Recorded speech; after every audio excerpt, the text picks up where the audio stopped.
Schaffer here. So this is a new series that we're starting called Hiring Myth Mondays. So this is the first one. And so today we're going to be talking about how the best interviewer in your company always makes the best hiring decision, and how unfortunately that is not true.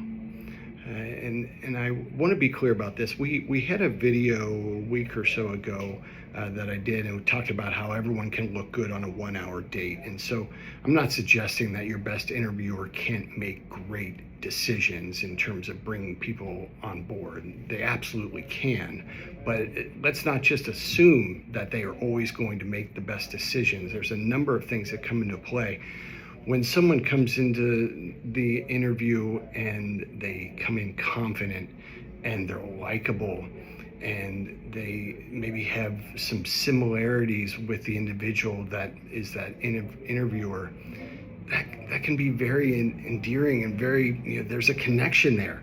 If I'm the best interviewer and this person comes in and tell me a little bit about yourself, and all of a sudden they're talking about how they play acoustic guitar and I play acoustic guitar, and holy smokes, we're talking about our favorite artist and how we love going to Red Rocks out in Colorado, and next thing you know, gosh, I want to have a beverage with this person and talk about music all day long. This person's just like me. Holy crap, I gotta hire this person. This is great.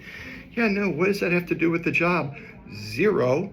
So let's not get all caught up in that, right? And so you have to have structure to these interviews, and that's critical. So when we talk about structure, what are we talking about? We're talking about objective data. We're talking about having job specific criteria that you're looking at. So what are maybe some of the job competencies that you're measuring, and how are you maybe layering in some questions that are very specific to those competencies that are critical to that role?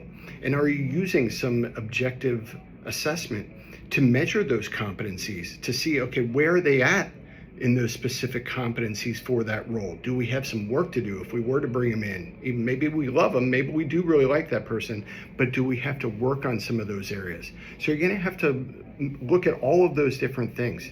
So you have to, you look at a lot of different areas when you're doing this, but it's not always the best interviewer that is always going to make the best decision.